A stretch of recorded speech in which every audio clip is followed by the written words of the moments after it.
Let us try to solve a Carnot oligopoly problem. Okay, so we are being given a Carnot duopoly model, and market demand function is being given as P is equal to 100 minus Q. Okay, P is the price and Q is the total output produced in this market where we have only two firms. Okay, and Q is equal to Q1 plus Q2. That means Q total output is equal to the output produced by firm 1 plus output produced by firm 2, that is Q2. So we have two firms.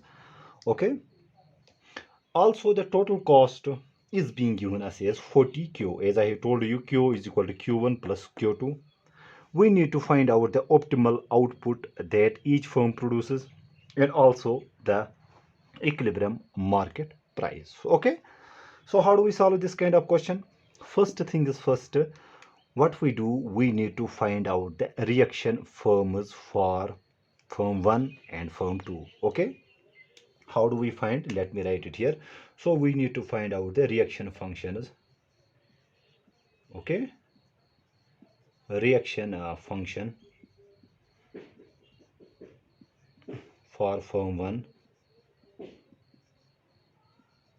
firm 1. Okay, how do we find out the reaction function? Simple thing, we write the market demand function, that is P is equal to 100. Okay, minus, now what is Q is equal to Q1 plus Q2. So in place of this I can write it like this, Q1 plus Q2. Okay, I'm just trying to show you how to find the reaction function for firm 1. By reaction function, what we mean, it is actually called the best response curve also. Okay, it shows the best response for firm 1 in terms of the output level decided by firm 2. I will explain it here with the reaction function what we will get here. Okay, so this is our market demand function, and if I rewrite it like this, so P is equal to 100 minus Q1 minus Q2. This is our inverse demand function. First thing is we need to find out the total revenue for firm 1. Okay, total revenue for firm 1 will be equal to price into output of firm 1. Okay, so P is being given as this very function, so I can write it like this. So let me write it here. So in place of P we have this function, that is 100 minus Q1 minus Q2. To this we have to multiply this Q1. Okay, so that gives us, so multiplying this Q1 to each of these firms, so 100 into Q1 is 100 Q1 minus, now Q1 into Q1 is Q1 square minus, we have Q2 Q1, or I can write it like this, Q1 Q2. Okay, so this is our total revenue function. So this is our total revenue function for firm 1. Now second step is to find the marginal revenue function for firm 1, and marginal revenue function, as you know, is simply the partial derivative of total revenue function for firm 1 with respect to Q1. Okay, that means output of firm 1. So if we take the partial derivative of this function with respect to Q1, what will we get? Derivative of Q1 in the first term will be 1, so we are left with 100 minus derivative of Q1 square is this square becomes coefficient. I have explained it so many times, so okay, so I will not explain it here further. So this is 2 Q1, exponent is subtracted by 1, 2 minus 1 is 1, so I will not write the exponent as 1, it is assumed that you know it very well. Okay, minus derivative of Q1 in this will be 1, so we are left with Q2. So this is our marginal revenue for firm 1. This was the first step. Next step is to find out the marginal cost for firm 1. Okay, so total cost is being given as this. Okay, so total cost is being given as, total cost is equal to 40. Okay, in place of Q we have, I can write Q1 plus Q2. As I have told you, this Q is equal to Q1 plus Q2. or we can write it like this: 40 q1 plus 40 q2. This is the total cost. Okay, this is our total cost function.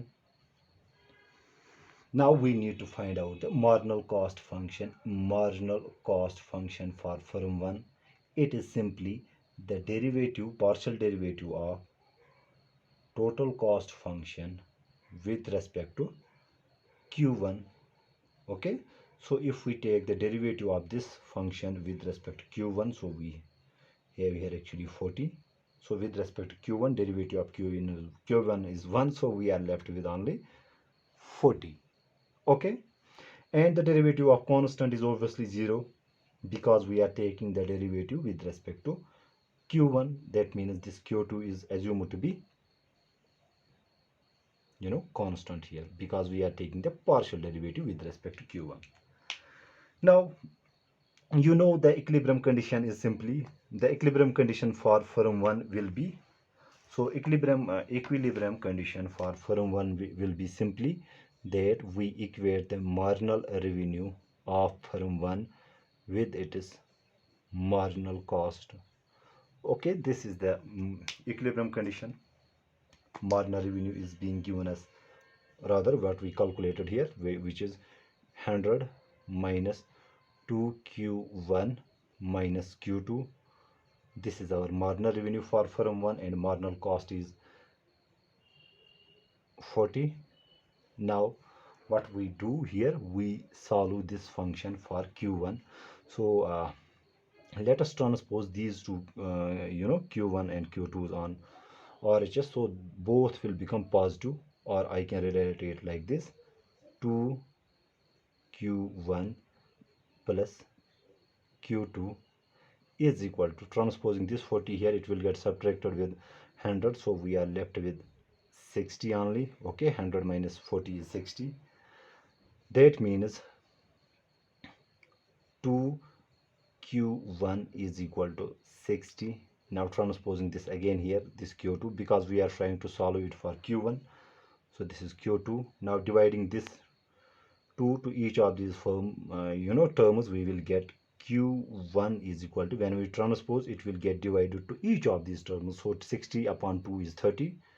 I'm just trying to skip this step, okay, to save the space. Minus, so it becomes here 1 upon 2, okay, q2. This is what we call the reaction function. So let me use another color here.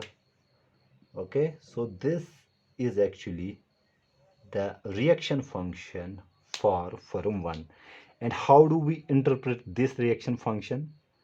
Reaction function of firm 1, okay, is actually the optimal quantity firm 1 should produce, okay, given firm 2 produced, given firm 2 produced q2 units of output. Okay, simple. If firm 2 changes its output decision of q2, what will be the reaction of the firm 1? That is being shown by the reaction function, or in other words we can write it like this: best response. Okay, reaction function actually shows us best response for firm 1, okay, in terms of output level decided by firm 2. Okay, how does firm 1 reacts when firm 2 changes its output level? That is being shown by the reaction function. So this is our reaction function for firm 1. Okay, now what will be the reaction function for firm 2? We need to calculate, actually reaction function for firm 2 will be identical to this. Okay, only in place of q1 we will have q2, and in place of q2 we will have q1. Okay, so let me show it, okay, using this process. So this is our up to this we have same for, okay, both firms. Now to find out the reaction function for firm 2, so let me write it here. Reaction function for firm 2, okay, will be equal to simply, so total revenue for firm, rather I have to calculate it, okay, from the secret. So we are being given the market demand. I have just use this very idea again. So let me do it here, but I fear I don't have the space here. Okay, पूछो क्या करे rob कर sorry सहल. So we have the market demand function is P is equal to 100 minus Q1 minus Q2. Okay, this very. Now total revenue for firm 2 will be equal to price into output produced by firm 2. Simple stuff here. Okay, that means price function is being given as 100 minus Q1 minus Q2. To this we multiply Q2. This is our total revenue for firm 2. Okay, when we solve it, I will skip some steps. So marginal revenue for firm 2 will be equal to so this becomes 100 Q2. Okay, 100 Q2, derivative of Q2 is 1, so we are left with 100 minus Q1 Q2, since we are taking derivative with respect to, rather let me show it, okay, in clear terms. Okay, so that will make more sense. So marginal revenue for firm 2 will be equal to the partial derivative of total revenue function with respect to output of firm 2, that is Q2. Okay, and let's calculate it here. So if we write it like this, total revenue, so total revenue for firm 2 will be equal to 100 Q2 minus Q1 Q2 minus Q2 square. Okay, it's marginal revenue. Marginal revenue for firm 2 will be equal to, taking derivative with respect to, obviously with respect to Q2. So derivative of Q2 is 1, we are left with 100 only. Okay, minus derivative of Q2 is 1, we are left with Q1 minus the derivative of Q2 square is 2Q2. I have explained it number of times. So 2Q2, this is our marginal revenue, and corresponding to this, what will be the marginal cost for firm 2? Rather let me write it here. So marginal cost for firm 2 will be equal to derivative of total cost with respect to Q2, taking derivative of this function. This is total cost function taking derivative with respect to Q2. So derivative of Q2 is 1, we are left with 40 only, because in the first term we have no Q2. That means its derivative will be obviously 0. It will be assumed to be a constant. Now equating marginal revenue, marginal cost. Okay, so equilibrium condition requires our marginal revenue for firm 2 should be equal to its marginal cost for firm 2. Marginal revenue is being given as 100 minus Q1 minus 2 Q2, and we equate it with marginal cost, which is 40. Okay, now if we try to solve this in this fashion, we will get Q1 is equal to 30, sorry, Q2. If we solve it for Q2, so I leave this very thing for you. You solve it for Q2 and you will get Q2 is equal to 30 minus 1 upon 2 Q1. Okay, this is what we call the reaction function of firm 2. Okay, so this is the reaction function of firm 2. It simply shows best response for firm 2 in terms of the output level decided by firm 1. How the firm 2 changes its output when firm 1 is trying to change its output of Q1. Okay, so we have this reaction function and this reaction function. We solve these two equations, okay, to get the value of Q1 and Q2. Okay, simple thing is, if we plug the value of Q1 in this equation, okay, we will get the value of Q2. That means Q2 will be equal to 30 minus 1 upon 2. So Q1 is this 30 minus 1 upon 2 Q2. Okay, so this will give us 30 minus 1 upon 2 into 30 is 15. Okay, minus minus is plus. 1 upon 2, 1 upon 2 becomes 1 upon 4. This comes out to be Q2. So this is Q2. Transposing this, we have Q2 minus 1 upon 4 Q2. I have transposed this term to LHS. It became positive, sorry, negative, as it was positive on this side. So 30 minus 50, sorry, it is here 15. Okay, so that is obviously, an human error. So 30 upon 2 is 15. Okay, so we get here 15. So we have 4Q2. If we cross multiply this, we will get rather 4Q2 minus 1Q2. So we are left with 3Q2 upon 4 is equal to 15, which gives us Q2 will be equal to 15. If I transpose this term, it will become 4 upon 3. So 3 ones are 3 fives are 3 ones are 3 fives are. That means Q2 is equal to 5 fours are 20. That means optimal output produced by firm 2 is equal to 20. Okay. Now what about firm 1? Okay, if we got Q2 is equal to 20, okay, we got the value of Q2 is equal to 20. Just plug this Q2 is equal to 20 in this equation.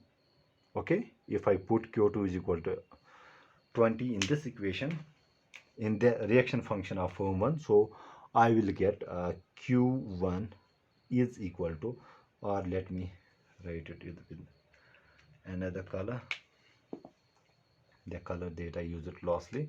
That means Q1 will be equal to 30 minus 1 upon 2 Q2. So 1 upon 2, in place of Q2 we have 20. So 2 ones are 2 tens are. So 30 minus 10 is 20. That means Q1 will be also equal to 2 ones are 2 tens are. Okay,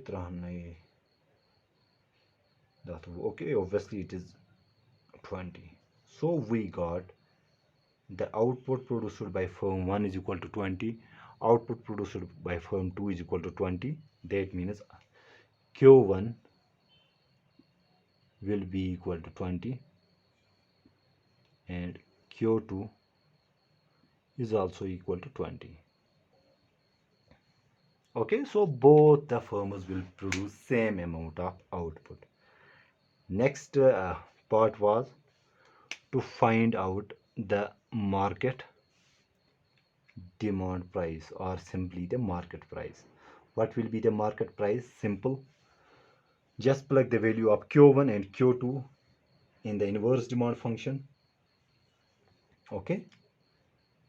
So we have Q1, what we got here. So let me show it here. Q1 we got 20 plus Q2 we got 20. That means Q will be equal to 20 plus 20 is equal to 40. Okay, if this is our demand function, that means our price will be equal to 100 minus 40, which comes out to be 60. Okay, because of the lack of the space I was not able to solve it here. That means our equilibrium price in this Carnot duopoly model will be 60. Okay, simple stuff. We need to plug the optimal output produced by each firm in our market demand function. Market demand function was 100 minus Q. That means 100 minus total output produced in this oligopoly model, and Q was equal to Q1 plus Q2. That means we got 100 minus Q, 100 minus 40, because each firm is producing same amount of output. Okay, so we got the market equilibrium price of 60. Okay, simple thing. If we are being given the market demand function and the cost firms are functions, both the firms are same in Carnot oligopoly model, then both the firms will produce same amount of output. Okay, I hope I make myself clear in this video. Thank you. For more videos on mathematical economics, please subscribe this channel, like, comment and share also. Thank you.